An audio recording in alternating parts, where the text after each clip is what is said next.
High বন্ধুরা, আমি তোমাদের সুখের বান্ধবী সানি লিওনি। আমাকে যারা রোজ রাতে ভিডিও কলে দেখতে চাও তারা 9046543769 এই ফোন নাম্বারে রাত 12টার পর ভিডিও কল করলেই আমাকে পাবে। আর যারা আমাকে খাটে চাও তাদেরকে বলে রাখি 100 গ্রাম অলিভ অয়েল ও 500 গ্রাম মিষ্টি দিয়ে লাগবে, এবং তারা যেন অবশ্যই অনলাইন পেমেন্ট করে হোটেল ঠিক করে লোকেশন ও টাইম সেন্ড করে দিলেই টাইমলি আমি পৌঁছে যাব। প্রথমেই বলে রাখি, নীলা বৌদি ও দেবর অভির এই ভিডিওটি আমি শোনাতে চলেছি, অবশ্যই শেষ পর্যন্ত দেখুন। বন্ধুরা, এই গল্পে ডুব দেওয়ার আগেই বলে রাখি লাইক শেয়ার করতে ভুলবেন না, এবং আমাদের ইউটিউব চ্যানেলে প্রতিদিন দুপুর 2টায় ও সন্ধে 7টায় ভিডিও দেখতে হলে চ্যানেলটি এখনই সাবস্ক্রাইব করে বন্ধু হয়ে পাশে থেকো। বন্ধুরা, আজ তোমাদের জন্য একেবারে নতুন কড়াকড়ি ভিডিও নিয়ে চলে এলাম। আশা করি শেষ অবধি শুনলে তোমাদের ভালো লাগবে। তাহলে চলো বন্ধুরা। নীলার বয়স 24, দেখতে খুবই সুন্দরী। গায়ের রং উজ্জ্বল ফর্সা, মাঝারি গড়ন, লম্বায় প্রায় 5 ফুট 4 ইঞ্চি। নীলাকে যে একবার মন থেকে ভাববে সে পানি না ঝরিয়ে থাকতে পারবে না। সদ্য বিয়ের পরেও তার মনে যেন অদ্ভুত এক শূন্যতা বিরাজ করছে। স্বামী অয়ন বেশ ভালো মানুষ, মধ্যবিত্ত পরিবারের শান্তশিষ্ট ছেলে। কিন্তু বিয়ের 2 মাস পেরিয়ে গেলেও নীলা সেই কাঙ্ক্ষিত ভালোবাসার অনুভূতি খুঁজে পাচ্ছে না, যেটার জন্য সে এতদিন অপেক্ষা করেছিল। সন্ধ্যার নরম আলোতে বারান্দায় দাঁড়িয়ে নীলা যখন চায়ের কাপ হাতে আকাশের দিকে তাকিয়েছিল, তখন পাশের বাড়ির ছাদে দাঁড়িয়ে থাকা সুঠাম দেহের একজন পুরুষ তার নজর কেড়ে নেয়। বয়স 30-এর কাছাকাছি, গায়ের রং তামাটে, উচ্চতা প্রায় 6 ফুট। শরীরটা অ্যাথলেটিক, যেন প্রতিদিন শরীরচর্চা করে গড়ে তুলেছে। নীলার চোখ আটকে যায় তার ওপর। ছেলেটি ফোনে কথা বলছিল, কিন্তু হঠাৎই তার দৃষ্টি চলে আসে নীলার দিকে। এক মুহূর্তের জন্য তাদের চোখাচোখি হয়। বুকের ভেতর কেমন যেন একটা অজানা অনুভূতি ছড়িয়ে পড়ে নীলার। সে দ্রুত চোখ ফিরিয়ে নেয়, কিন্তু মনে মনে অনুভব করে নীলা চেষ্টা করছিল ওই মুহূর্তটা ভুলে যেতে। কিন্তু যতই সে নিজেকে বুঝে উঠছিল, ততই সেই দৃশ্য মনের মধ্যে স্পষ্ট হয়ে উঠছিল। পাশের বাড়ির ছাদে দাঁড়িয়ে থাকা ছেলেটার চোখে এক অদ্ভুত গভীরতা ছিল।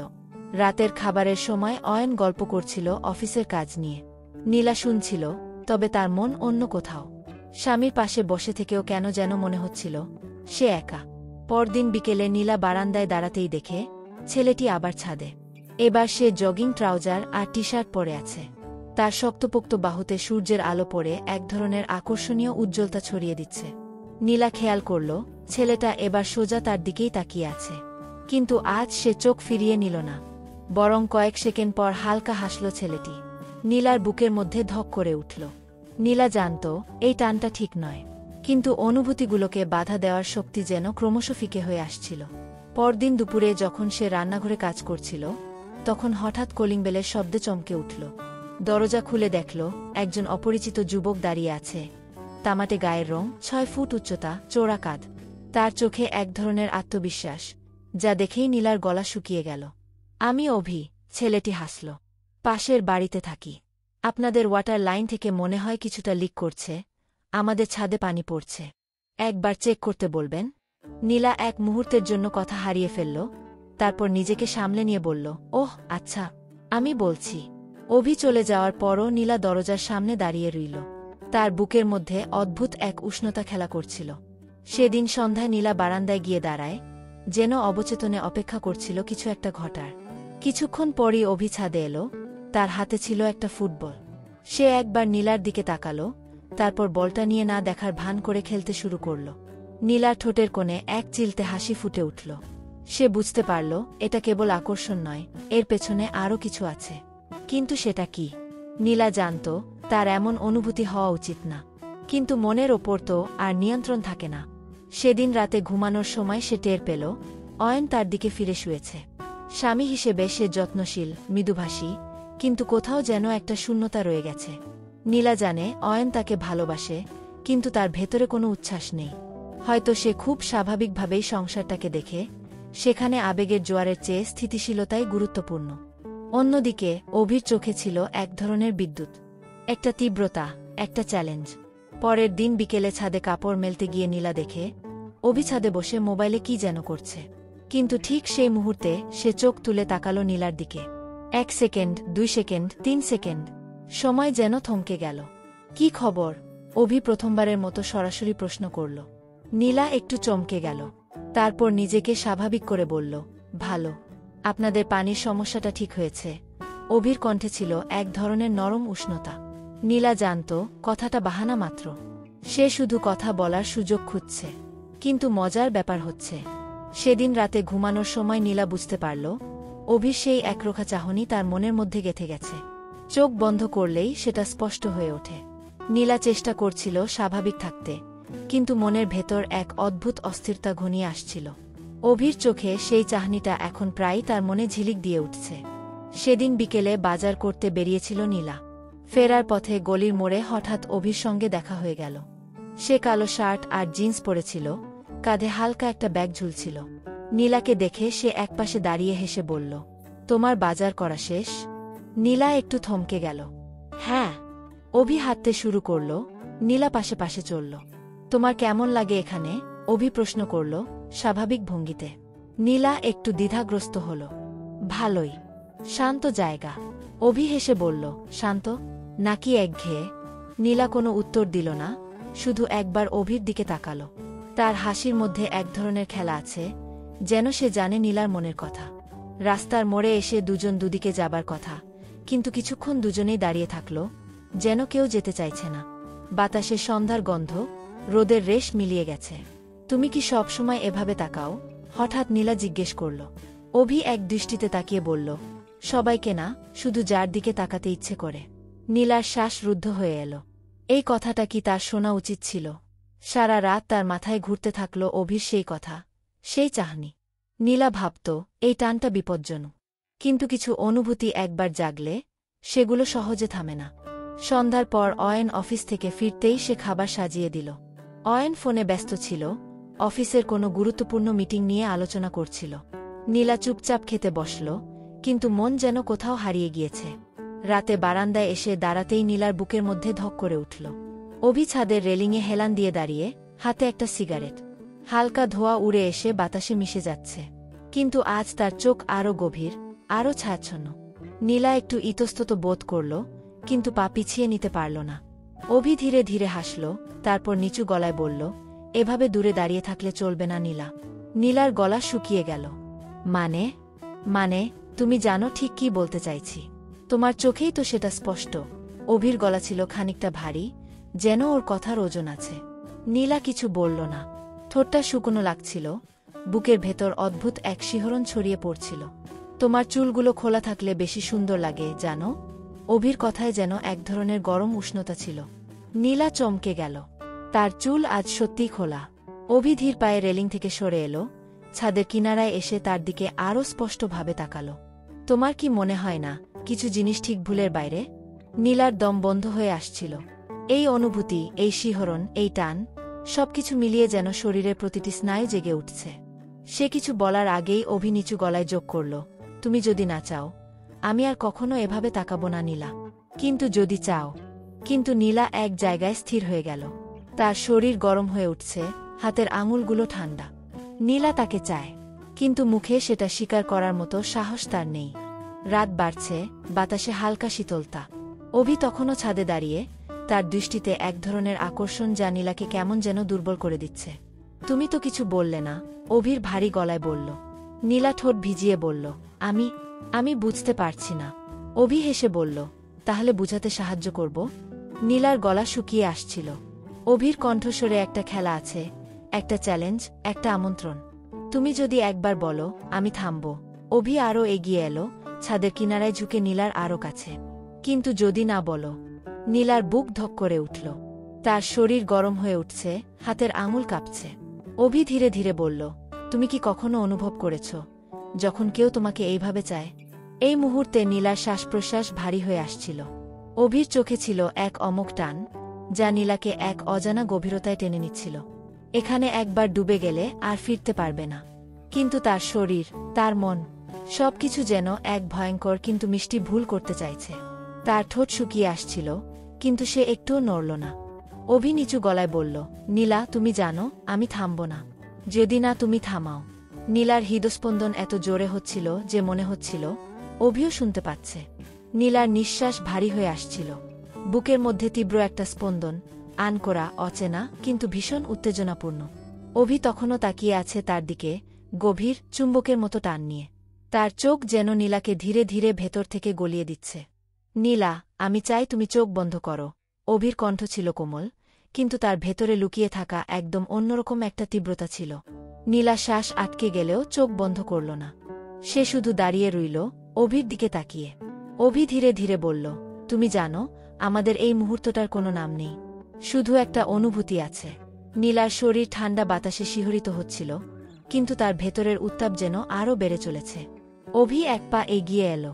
নীলার হাতের আঙুলগুলো অবচেতনেই রেলিংয়ের ওপর শক্ত হয়ে চেপে ধরল। তুমি যদি চাও, আমি একটু ছুব না, অভি বলল, তার কণ্ঠস্বর এতটাই গভীর যে নীলার শরীর দিয়ে বিদ্যুৎ বয়ে গেল। কিন্তু যদি না চাও, তাহলে একবার শুধু চোখের ভাষায় বলো। নীলা জানে, এই এক মুহূর্তেই বদলে দিতে পারে সবকিছু। তার ভেতরটা বিদ্রোহ করছিল, তর্ক করছিল, কিন্তু শরীর যেন নিজের ইচ্ছাতেই পথ খুঁজে নিচ্ছিল। তার চোখ ধীরে ধীরে নেমে এলো অভির ঠোঁটের দিকে, এক মুহূর্তের জন্য থমকে রইল, তারপর আবার তার গভীর চোখে ফিরে গেল। অভির ঠোঁটের কোণে এক মৃদু হাসি ফুটে উঠল। বাতাস থমকে গেল, সময় স্থির হয়ে গেল। নীলার শরীর যেন অবশ হয়ে আসছে। অভির চোখের গভীরতা, তার কণ্ঠের উত্তাপ, সবকিছু মিলিয়ে সে এক অদ্ভুত জগতে ঢুকে পড়েছে, যেখানে ঠিক ভুলের কোনো ব্যাখ্যা নেই, আছে শুধু অনুভূতি। অভি ধীরে ধীরে সামনে এগিয়ে এলো। বাতাস ভারী হয়ে উঠেছে, সময় যেন থেমে গেছে। তুমি চাইলে আমি এখানেই থেমে যাব। অভির গলা ছিল নিম্নস্বরে, গভীর আর একরকম মাদকতা মেশানো। কিন্তু আমি জানি, তোমার চোখ আমাকে যা বলছে তা মুখে স্বীকার করতে ভয় পাচ্ছ। নীলা কিছু বলতে পারছিল না। তার ঠোঁট শুকিয়ে গেছে, হাতের আঙুল রেলিং চেপে রেখেছে শক্ত করে। অভি আরও এক পা এগিয়ে এলো, এতটাই কাছে যে তার শরীরের উষ্ণতা নীলার ফর্সা ত্বকে অনুভূতি হতে লাগল। আমার দিকে তাকাও নীলা, অভি আস্তে করে বলল। নীলা তাকালো, অভির চোখে একরকম আদেশ ছিল। তুমি কি চাও না আমি তোমার গালে আমার আঙুল রাখি? অভি ধীরে ধীরে প্রশ্ন করল। নীলা শ্বাসরুদ্ধ হয়ে গেল। তুমি কি চাও না আমি তোমার ঠোঁটের কাছে চলে আসি? অভির কণ্ঠস্বর এতটাই গভীর ছিল যে নীলার গায়ের লোম দাঁড়িয়ে গেল। তার শরীর যেন নিজের নিয়ন্ত্রণ হারিয়ে ফেলছিল। এই অনুভূতিগুলো আগে কখনো আসেনি, এত তীব্রভাবে, এত অপ্রতিরোধ্যভাবে। অভির মুখ মাত্র কয়েক ইঞ্চি দূরে, তার গরম নিঃশ্বাস মিশে যাচ্ছে নীলার শ্বাসের সঙ্গে। এই মুহূর্তে নীলা আর ভাবতে পারছে না, সে শুধু অনুভব করছে। নীলার শ্বাস ধীরে ধীরে ভারী হয়ে আসছিল। তার শরীরের প্রতিটি নার্ভ যেন জেগে উঠেছে, একরকম ঘোরের মধ্যে চলে যাচ্ছে সে। অভির উপস্থিতি, তার উষ্ণতা, তার গলার গভীরতা, সবকিছু মিলে এক প্রকার মাদকতার মতো কাজ করছিল। অভি একটুও তাড়াহুড়ো করছিল না, যেন সে সময়কে উপভোগ করছে, অপেক্ষা করছে নীলার প্রতিক্রিয়ার জন্য। তুমি চাইলে আমি এখনই চলে যাব নীলা, অভি বলল, তার ঠোঁট মাত্র কয়েক ইঞ্চি দূরে। কিন্তু তুমি কি সত্যিই সেটা চাইছ? নীলা কিছু বলল না, কিন্তু তার দৃষ্টি, তার ভারী শ্বাস, তার স্থির হয়ে থাকা শরীর, সবকিছু যেন বলে দিচ্ছিল সে চাইছে আরও কিছু। অভি ধীরে ধীরে তার হাত বাড়িয়ে দিল। নীলার গালের পাশে এক আলতো স্পর্শ, এত হালকা যে সেটাকে অনুভব করা যায়, কিন্তু ধরা যায় না। নীলার শরীর কেঁপে উঠল। তোমার গাল এখন এত গরম কেন নীলা? অভি মৃদুস্বরে বলল। নীলা চোখ বন্ধ করে ফেলল। এই মুহূর্তে তার আর কিছু মনে থাকছে না, না সংসার, না স্বামী, না সামাজিক নিয়মকানুন। অভি এবার আরও কাছে এগিয়ে এলো, তার ঠোঁট এতটা কাছে যে নীলার মনে হচ্ছিল একটু নড়লেই ছুঁয়ে যাবে। তুমি কি জানো আমি কেমন স্বাদ পেতে চাই? অভির কণ্ঠস্বর এতটাই গভীর হয়ে উঠেছিল যে নীলার শিরদাঁড়া দিয়ে শিহরণ বয়ে গেল। সে চোখ খুলল। অভির চোখে এক অদ্ভুত আগুন জ্বলছিল। এই মুহূর্তে নীলা জানত সে আর পেছনে ফিরতে পারবে না। নীলার হৃদস্পন্দন এত জোরে হচ্ছিল যে মনে হচ্ছিল অভিও শুনতে পাচ্ছে। চারপাশের সব শব্দ যেন মিলিয়ে গেছে, শুধু রয়ে গেছে তাদের মাঝে তৈরি হওয়া এই নিষিদ্ধ উত্তেজনা। অভির আঙুল ধীরে ধীরে নীলার গাল ছুঁয়ে নামতে থাকল, তার চিবুকের কাছে এসে এক মুহূর্ত থমকে রইল, তারপর আরও নিচে। নীলার ঠোঁট হালকা ফাঁক হয়ে গেল, নিঃশ্বাস গরম হয়ে উঠল। তুমি জানো আমি তোমাকে কতদিন ধরে এভাবে দেখতে চেয়েছি। অভির গলা গভীর, মৃদু, কিন্তু দাবিদার শোনাল। নীলা কিছু বলতে পারল না, শুধু দৃষ্টিটা আটকে রইল অভির ঠোঁটে। অভি ধীরে ধীরে তার মুখ আরও কাছে নিয়ে এলো, এতটাই কাছে যে নীলার ফর্সা ত্বকে অভির গরম নিঃশ্বাস স্পষ্টভাবে লাগছিল। এক মুহূর্তের জন্য সময় যেন থমকে গেল। অভি চাইলেই এখন ঠোঁটের মাঝে দূরত্বটুকু শেষ করে দিতে পারে, কিন্তু সে তাড়াহুড়ো করল না। নীলার শরীর কাঁপছে, তার নিজের মধ্যেই এক দ্বন্দ্ব চলছিল। সে কি সত্যিই এ ভুলের গভীরে ডুব দিতে চায়? তবে শরীর তো অন্য কিছু বলছে। অভি চোখের ভাষায় প্রশ্ন করল, আমি কি থামব? নীলা একটু নড়ল না, কিছু বলল না। এটাই কি তার সম্মতি? অভির ঠোঁট নীলার কানের কাছে এসে আস্তে করে বলল, তুমি যদি কিছু না বলো তাহলে আমি ধরে নেব তুমি আমাকেও চাইছ। নীলার সারা শরীরে এক শিহরণ খেলে গেল। এই মুহূর্তে আর কোনো কিছুতে তার নিয়ন্ত্রণ নেই। সে নিজেকে অভির হাতে সঁপে দিতে চলেছে। নীলার শ্বাস ধীরে ধীরে অস্থির হয়ে উঠছে। চারপাশে যেন এক ধরনের ঘোর তৈরি হয়েছে, যেখানে সবকিছু স্তব্ধ। শুধু থেকে গেছে তার দ্রুত স্পন্দিত হৃদয় আর অভির গরম নিঃশ্বাস। অভি তাকে ছুতে চাচ্ছে, কিন্তু পুরোপুরি ছুচ্ছে না। তার আঙুল নীলার কানের কাছে এসে হালকা করে চুল সরিয়ে দিল, যেন সেটাই সবচেয়ে স্বাভাবিক কাজ। কিন্তু সেই সামান্য ছোঁয়ায়ও নীলার গায়ে কাটা দিয়ে উঠল। তুমি এত ভয় পাচ্ছ কেন? অভির কণ্ঠস্বর ছিল গভীর, সঙ্গত কিন্তু শিকারীর মতো অপেক্ষমান। নীলা এক মুহূর্তের জন্য চোখ বন্ধ করল। নীলা, ভয় পাচ্ছ? না, এটা ভয় না। এটা অন্য কিছু, অন্যরকম একটা টান, যেটা সে আগে কখনো অনুভব করেনি। আমি ভয় পাই না, সে ধীরে ধীরে বলল, কিন্তু কণ্ঠস্বরে নিজেই আত্মবিশ্বাস খুঁজে পেল না। অভি মৃদু হাসল। তাহলে দূরে সরে যাচ্ছ কেন? নীলা বুঝতে পারল সে সত্যিই এক ধাপ পেছিয়ে গেছে, অজান্তেই, অবচেতনে। অভি এবার সত্যিই হাত বাড়িয়ে দিল। তার আঙুলের অগ্রভাগ নীলার কাঁধের ঠিক ওপরে এসে ঠেকল। হালকা, প্রায় স্পর্শহীন একটা ছোঁয়া। নীলার শরীর এক মুহূর্তের জন্য কেঁপে উঠল, যেন ছোট্ট একটা বিদ্যুৎ প্রবাহ বয়ে গেল তার শির দ্বারা বেয়ে। এটা কি ভুল? অভি ফিসফিস করে জিজ্ঞেস করল। তার চোখে ছিল অদ্ভুত এক নেশা। নীলা কিছু বলতে পারল না। অভির আঙুল এবার একটু নিচে নামল, তার বাহুর গা বেয়ে এক অলস গতিতে এগোতে থাকল। এত ধীরে যে, যেন সময়কেও সে উপভোগ করতে চায়। নীলার শ্বাস ধরা ধরা হয়ে এল। নীলা জানতে পারল এই মুহূর্তের পর কিছুই আগের মতো থাকবে না। কিন্তু তার শরীর আর মন যেন একসঙ্গে বিদ্রোহ ঘোষণা করেছে, যুক্তির বিরুদ্ধে। অভির আঙুল এবার আরও একটু নিচে নেমে এল, তার বাহুর পাশ থেকে আঙুলের ডগা দিয়ে নীলার কবজির ওপর আলতোভাবে স্পর্শ করল। একটা শিহরণ নীলার শরীরের ভেতর দিয়ে বয়ে গেল। সে চোখ তুলে তাকালো অভির দিকে। আমি চাই না, তুমি শুধু অনুভব করো নীলা। অভির কণ্ঠস্বর গরম, আর তার চোখে দাবানলের মতো কিছু জ্বলছে। আমি চাই তুমি নিজে থেকে এগিয়ে আসো। নীলার গলা শুকিয়ে গেল। তার হৃদস্পন্দন এত জোরে হচ্ছিল যে মনে হচ্ছিল অভিও শুনতে পাচ্ছে। অভি তার হাতের ওপর নিজের হাতটা রাখল, খুব আলতো করে, কিন্তু এমনভাবে যেন সে অধিকার প্রকাশ করছে, দাবি করছে। নীলা কিছুক্ষণ চুপচাপ দাঁড়িয়ে থাকল। তারপর খুব ধীরে সে নিজেই তার হাতের আঙুলগুলো অভির আঙুলের ভেতরে ঢুকিয়ে দিল। অভির ঠোঁটের কোণে এক চিলতে হাসি ফুটে উঠল, কিন্তু তার চোখের গভীরতা আরও ঘন হয়ে গেল। এই প্রথম নীলা নিজেই ছুল অভিকে। অভি নিচু গলা করে বলল, এই তো নীলা, ঠিক এভাবেই। নীলার নিঃশ্বাস কাঁপছিল, কিন্তু সে আর পিছু হটল না। আজ সে এক ধাপ এগিয়ে গেল। নীলা জানত সে একবার যদি এই গভীরতায় ডুবে যায় তাহলে আর ফিরতে পারবে না। কিন্তু এই মুহূর্তে ফিরতে চায়ও না। অভির আঙুলগুলো শক্তভাবে জড়িয়ে আছে তার আঙুলের মাঝে, যেন একবার ধরলে আর ছাড়বে না। নীলা নিজেই এই স্পর্শ চেয়েছিল, কিন্তু এখন তার শরীর শিহরণে কাঁপছে। অভি ধীরে ধীরে আরও কাছে এলো, এতটা কাছে যে নীলার ত্বকে অভির গরম নিঃশ্বাস পড়তে লাগল। তুমি জানো নীলা, অভির কণ্ঠস্বর এলো গভীর, তীব্র, একরকম নেশা ধরানো। তোমাকে এত কাছে পাওয়ার পর নিজেকে আর থামাতে পারছি না। নীলার চোখ বন্ধ হয়ে তার শরীরের প্রতিটি কোষ যেন এই ছোঁয়ার জন্য অপেক্ষা করছিল।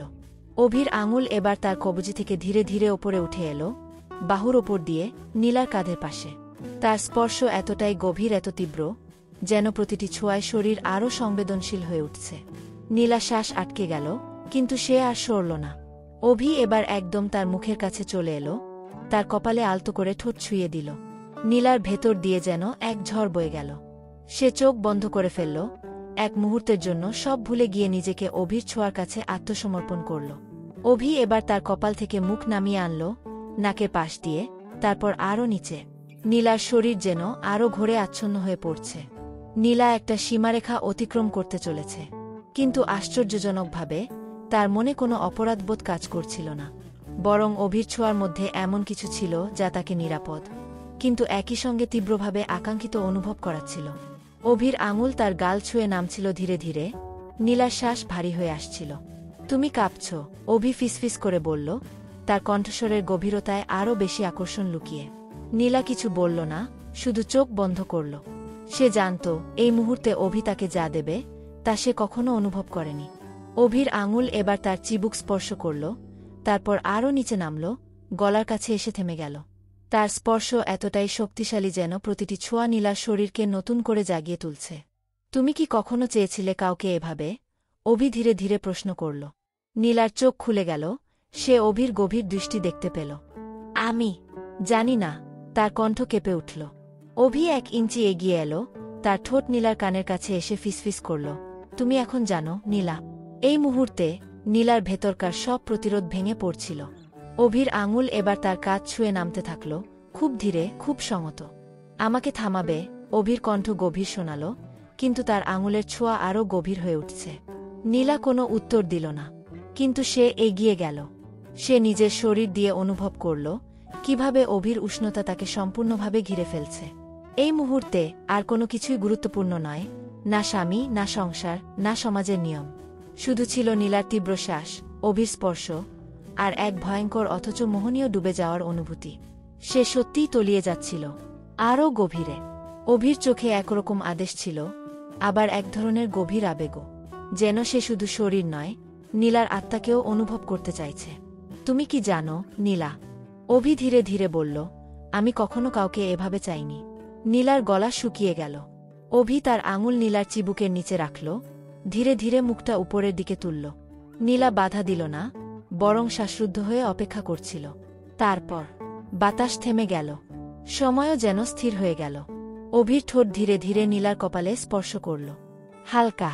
নীলার চোখ বন্ধ হয়ে গেল এই মুহূর্তে, সে সমস্ত বাস্তবতা ভুলে গিয়েছে। তারপর অভি মুখটা নামিয়ে আনল, গালের পাশ দিয়ে নিচের দিকে। নীলার শ্বাস অস্থির হয়ে উঠছে। এই মুহূর্তটা যদি থেমে থাকত। কিন্তু হঠাৎ মোবাইলের শব্দে নীলা চমকে উঠল। অয়ন! নীলার চোখ বিস্ফোরিত হয়ে গেল। বাস্তবতা বজ্রপাতের মতো তার ওপর আঘাত করল। সে তড়িঘড়ি করে কাজ করায় পেছনে সরে গেল। নীলার শ্বাস হাঁপিয়ে উঠেছে। অভি হতভম্ব হয়ে তাকিয়ে আছে, তার চোখে প্রশ্ন। নীলা কিছু বলল না। সে শুধু মোবাইল হাতে নিয়ে দ্রুত ভেতরে চলে গেল, দরজা বন্ধ করে দিল। তার হৃদস্পন্দন এখনও প্রচণ্ড জোরে চলছে। কিন্তু গভীর রাতে বিছানায় শুয়ে, যখন অয়ন ঘুমিয়ে, নীলা বুঝতে পারল শরীর ফিরে এসেছে, কিন্তু মন এখনও অভির ছোঁয়ার মধ্যে হারিয়ে আছে। শেষ পর্যন্ত। বন্ধুরা, ভিডিওটি ভালো লাগলে লাইক, শেয়ার করে চ্যানেলটি সাবস্ক্রাইব করে পাশে থেকো।